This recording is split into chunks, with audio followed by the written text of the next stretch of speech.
This is Steve Arney. This is June 14th, 2018.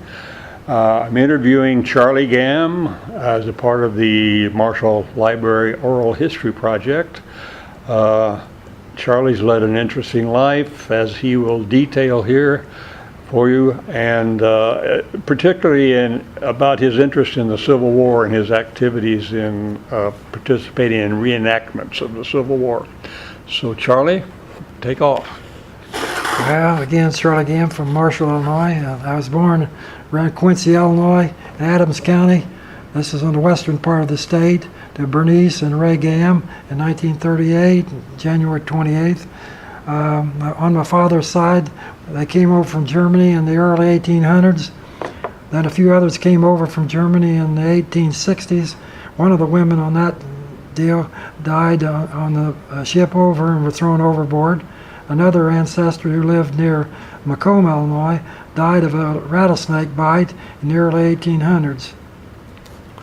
On my mother's side, they came over from Ireland in the 1700s, and Robert Futhy was an officer with Washington, and I know he was at Valley Forge, and his name was listed as founding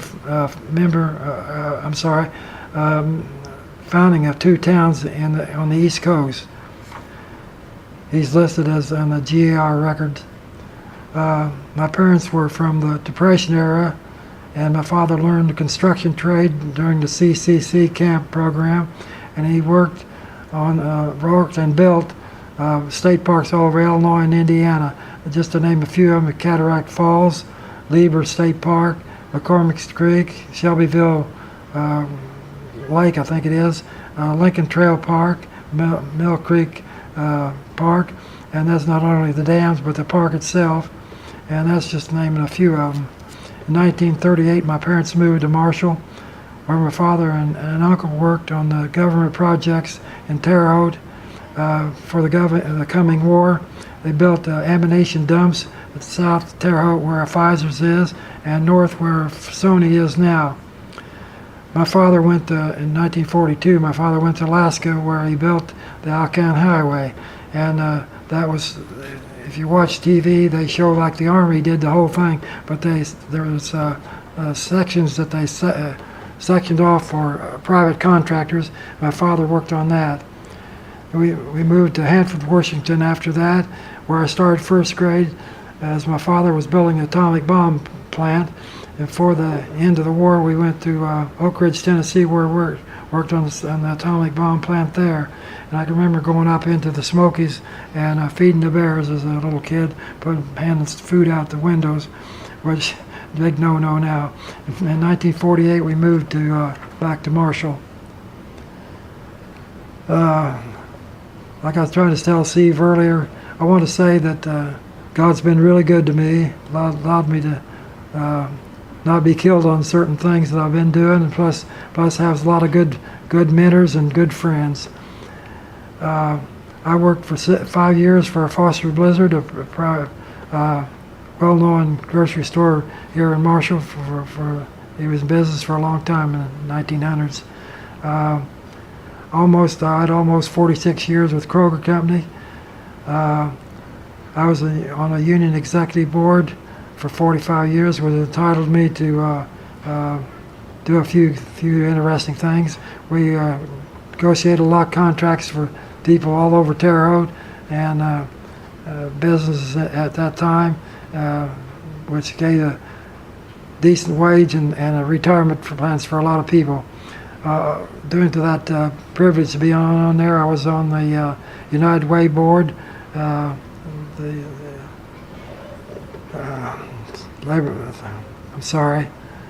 the boards with do with labor in Terre Haute. We went to places like the WCA, YMCA, and Catholic Charities at least every 6 months to see those funding. I knew John Lettlings before he started Catholic Charities, and it's quite an operation now. But we helped start to get that started. Not only the work I did with the union, I got to go a few interesting places over the years. We went to Hawaii, San Francisco, Montreal, Canada, Quebec, Chicago, and all over Indiana. I like French Elect best about on the Indiana deal. I served with my church for 60 years, 43 years as a deacon. I was on the committee that helped build Harlan Hall. I want to say there first with the church deal that I helped purchase the whole block for the church. Of course, we sold it, but I had a hand in all that. Rebuilding Harlan Hall was an honor. I got to meet a lot of good people, worked with a lot of good people, and Steve was one of them. We won several awards from that. I was the president of the Clark County Historical Society for a while. Helped move and restore the 1853 log home to the museum grounds. Along with, I'd like to say that if you notice if it's still standing whenever you listen to this, the fireplace and the rock on the inside of it, there's a lot of rock there, and I handled every one of those 3 times.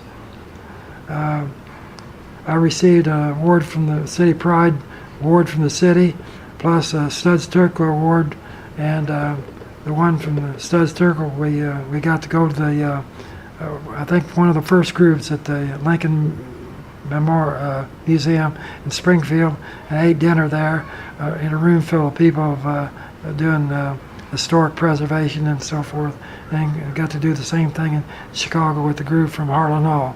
Well, what an honor that was. I married Joanne Gamm, and I have one stepson, Terry.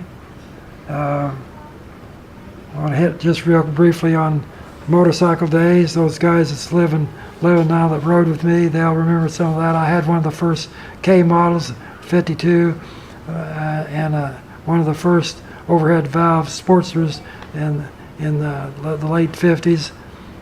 And got that off.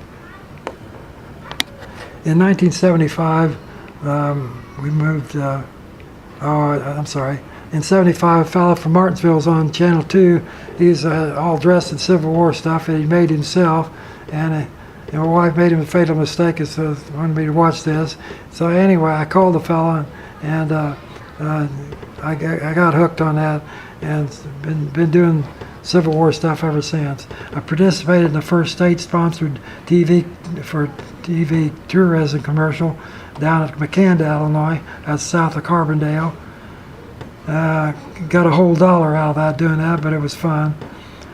Got to be in 2 movies, the North-South Part 2 and Gettysburg. I represented Marshall at the dedication of a new tombstone for the only Clark County Medal of Honor recipient in Collinsville, Illinois, Nineveh S. McKean. He'd moved down, he'd been on the city council here in Marshall, and he'd moved to Collinsville, and his stone down there didn't recognize anything about being a Medal of Honor winner, but the reenactors down there caught up with that and got a new stone for him. On the front of it, just the same size as all the other stones, but in the letters, it's in gold letters, Medal of Honor winner. Anyway, I belonged to Strawberry Hill Cannoneers with out of Terre Haute. Fire original cannons for them, 12-pounders, and at the fall muster. Strawberry Hill Cannoneers is the last line of defense for the Wabash Valley. In 1985, I put on a Civil War reenactment for the downtown streets of Marshall. We had 2 original cannons pointed at each other, and had to charge only about as much as would fit in a rifle without losing the windows all uptown. Participated in the two Chautauquas that we had here in town. The one I liked best was on a Civil War theme, and I dressed as a different outfit each night, and picked up the main star from the Archer House, and used Ray Ferris's buggy, guided by the mules of Everett Lawrence, and brought those people from those buggies around the courthouse down Main Street and south on 5th Street, and where they did their talk at the Chautauqua. I did Civil War reenacting at Fowler Park, south of Terre Haute, for 15 years, and 27 years at Billy Creek Village at Rockville, Indiana. I got to fight at the Right Ground at Gettysburg, Ringgold, and Lusty, Florida. That's Lake City. I'm talking about being able to fight where ancestors actually fought. my ancestors fought at Nashville and Mobile, Alabama. That I've yet to participate in. Were those your great-grandfathers? Great-great-grandfather, yeah. No. Anyway, well, hitting on that, they did participate in December 15th, 1864, south of Nashville. If you're there, about where the fairgrounds is, it was all forts back then, and they came out of there. The weather must have been terrible for several weeks, but they came out of there and finished off Hood's troops and pushed them, what was left of them, south. And your mother's side or your father's side? That'd been on my mother's side.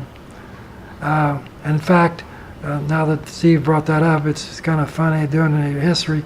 There was an ancestor on both sides during the Civil War.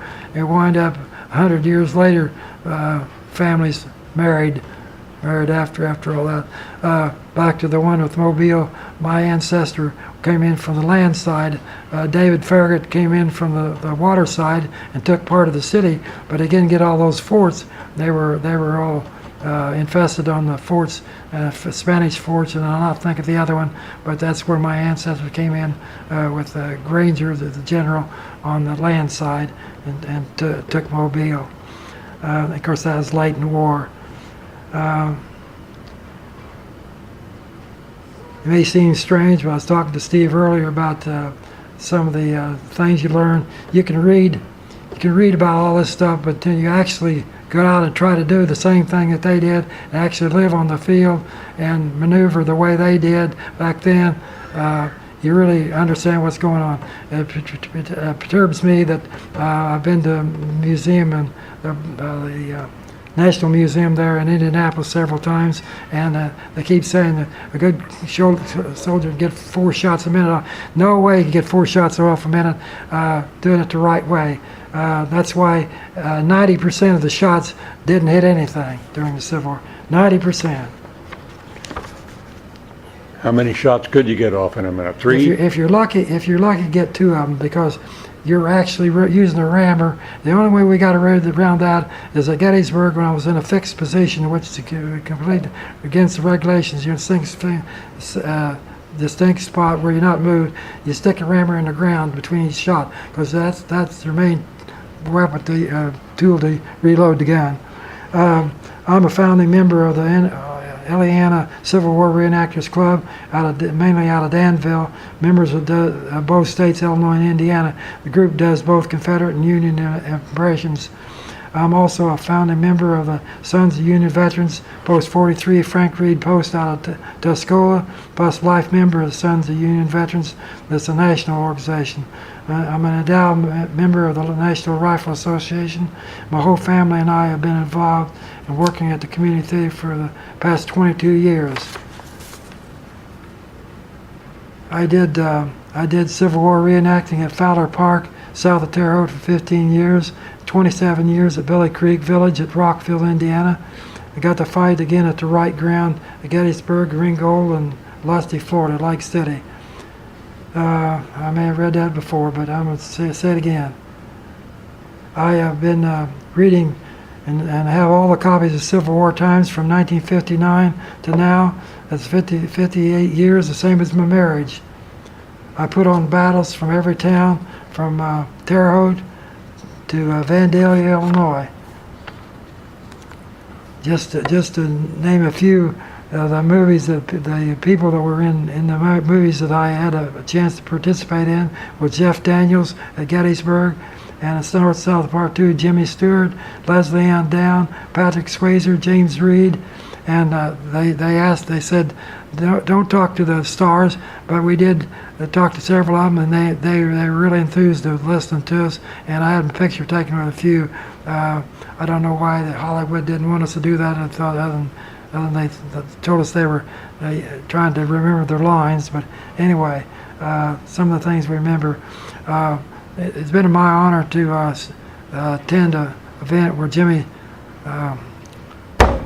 President of the United States, was. Jimmy Carter? Jimmy Carter was, and I stood right in front of Ronald Reagan at Lincoln, Illinois, with a dirty uniform on. One of the honor that I had several years ago was a guy called me the new Sons of Union Veterans, wanted to bring me a battle flag, and we were at the 100th anniversary of the War Memorial in Indianapolis, where the original guys were on every step with a flag. We made every other step, but it was an honor to be able to be there at Indianapolis.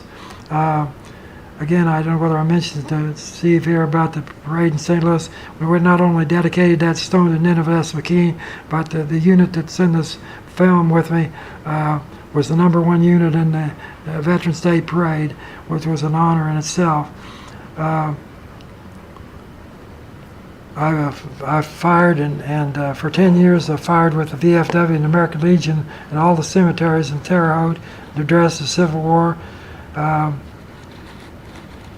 want to mention real quick, one of the funny things I had with one of the early groups, I had a neat drummer boy. He wasn't a very good drummer, but he really looked good. When we fought, I think we were fighting down in Macanda, the crowd was going nuts. So they shot the drummer boy. I looked over and I'm trying to keep my line straight. The infantry come up the hill. My little drummer boy, little fat little kid, and him and the drums rolling down the hill, and it was funny. I got another Vince later on if you want to talk to me about in the movie North South Part 2. He was into the middle of the stuff down there. Got to drive my car around twice around the Indianapolis Motor Speedway track. My union, they were invited to the prayer breakfast, and I attended it. It's my honor to be one of the. I took my group and we opened the Cannon Inn north of Terre Haute. They had a cannon on the west side of the square there. I assume it's still there. We had drilled down at Camp Atterbury, and I had stories to tell about that too. There's so many stories that just a part of my life. Okay. Yes. Charlie, I wanted to ask you some more about Gettysburg, participating in the movie, and how is it that you were contacted to be a part of the extras, I guess, is what you were. To answer Steve's question, for the North-South Part 2 and Gettysburg, both of them, they needed some Union guys to shoot at. There's so many guys that's gung-ho on the Confederates that they don't have too much trouble getting them. In fact, the places I've been where guys, they're there for months, and they're driving a big BMWs or some fancy car, and they're just there all the time on the battlefield, where I had to make a living. So I just did it when I thought about it. But anyway, Gettysburg, we had signed up early for that, and the group I belonged to was putting on a battle up at around Chicago, and so they couldn't be there at the particular time. And the guy was just begging for Union troops, and I kept calling, wanting to know why we weren't there. And we told him we gave him early on. We gave him a specific date we'd be there, and we were. But in North-South Part 2, we sent pictures to Turner. Turner was from the east, Warner Brothers to be the south. We sent some pictures of us, a unit of guys, and I took about six or seven guys to Mississippi for that one. Pictures, and actually, we're talking about this. I seen the advertising in the Reenactors magazine for a movie called Glory, and I thought, oh man, that sounds pretty good. I'd go to Savannah, Georgia, and play down there and be in a movie. And I couldn't get anybody else interested in going down there and playing. And actually, while we're talking about that, the reenactors that did participate, they squawked about it for the first 6 months, but evidently they wasn't treated very good. If you haven't seen the movie, it features the 54th, the first successful black unit, and they evidently didn't like what was going on, the reenactors. But anyway, when the movie came out, boy, they quit all the griping right away because it was a great movie. It was a great movie. Anyway, when I fought at Gettysburg, back to I'm sorry, I go back and forth here, but I was making $50 a day down in Georgia or Mississippi. But when I got to the east, the reenactors were boycotting it because they didn't want to pay a set fee. And so actually, I didn't make too much money about going to Gettysburg because I eat it all up buying souvenirs and doing a bunch of other things. But they fed us all the week that we were there, and yeah, I get to brag about being there with some. What time of the year was this movie made at Gettysburg? Oh, he made a fatal mistake saying that. It was about October and November, and it was just the exact opposite of when it should be. The real battles of Gettysburg, if you know your history, is 1st, 2nd, and 3rd July, and it's hot as heck. And we were down there, and we were like to froze to death, and it rained, and the leaves were falling off the trees, and they kept, I don't know what the excuses were now, they kept coming up with different things, and we were getting ready to do this different scenes, and then they'd cancel it, and then reschedule it, and anyway, they were losing people right and left. But anyway, again, it was just the opposite, especially it rained a few days, it was like a swamp, and I know it wasn't like that during the right time. Were you there continuously, or did you have to go back and forth between Marshall and Gettysburg? No, we were at Gettysburg. In fact, I went with Robert Roth, Bob Roth. Bob Yeah. Roth. He had his IDs, and I don't know whether he really had to have them there or not. We went to Carlisle Barracks, which goes back to Rev War, and I'm walking along with my Civil War uniform on, and I'm saluting all these guys, and they're saluting back, and Robert he about blows his mind. Well, I guess I got a bang out of that. They saluted this These guy. were cadets? No, some of them were the U.S. Military in regulation uniform, and it tickled me. But they got old of him. That's a side trip, but there is a lot. If whoever's listening to this, there's a lot of things around Gettysburg to see. Chambersburg, Harrisburg, a lot of different things. At Gettysburg itself, we were there when they had the tower and the old museum where the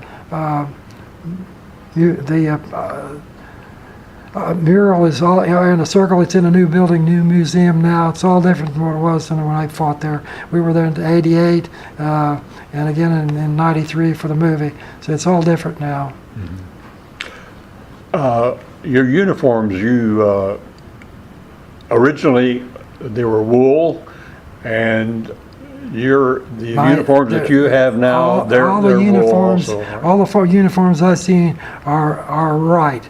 Now I tell you, really, when you get the unit that we play with, everybody is pretty well right. Now I got one fellow that's been new, and he's got a little shorter rifle, and he thinks. In fact, when I'm trying to say this, this is in June, he'll be trying to get to Gettysburg next month. He may not get in because he has called a Zouave rifle. It's 5 inches shorter than the regulation rifle. It's a two-bander, and it's just little things like that. And I know a fellow with a cannon, they wouldn't even let him unload the cannon because if it's not right specifications, you don't get in. But on the cannon, the regulation wheels are 57 inches. They come up to your shoulders.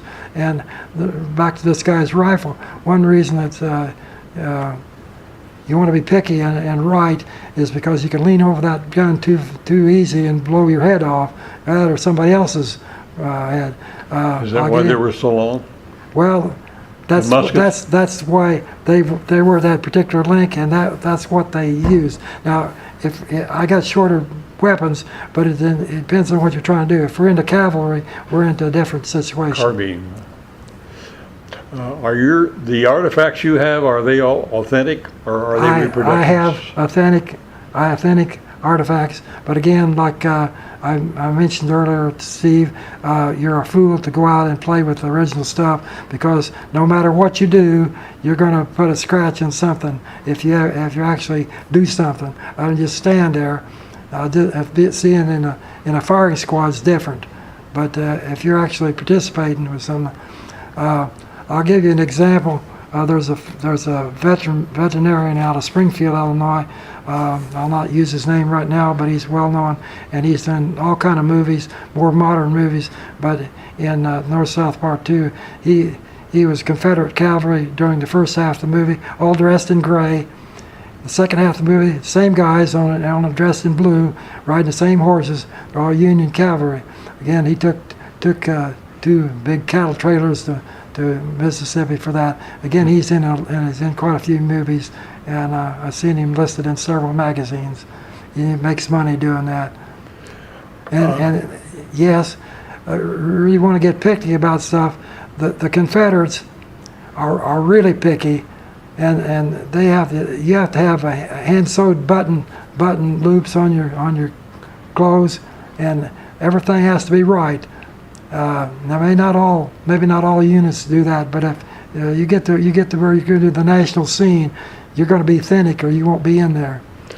In some of the reenactments, can say you're short on one side of people. I mean, do you interchange? In one event, you might be on the Union side, and another one you might be on the Confederate side. That I've been a part, and I made a note of it, that I've been a part of the making more things more authentic. And it may sound funny, but like Steve just brought that up, the Confederates has wised up finally that there was none of them wanted to dress as Union soldiers, but then when they got to seeing the TV, and here you got thousands of Confederates wiping out a guy with about 50 Union guys. So how stupid that was. Their ancestors were heroes, not nitwits. They begin to have so much. Most of the units now have so many designated units they can dress either way. So it depends on how the scenario of the battle goes. Because down south, everybody wants to dress as Confederates. But if it's going to be a Union victory, and you got all those Confederates, somebody's awful stupid leading, and they don't like it. So they've wised up on that scene. So it has changed. In the movie Gettysburg, I think it was on the second day, there was a scene where I think it was like a Connecticut unit that was defending this hilltop, and they decided they're running out of ammunition, and they decided the only way they could keep the Confederates from overrunning them was to actually charge down the hill.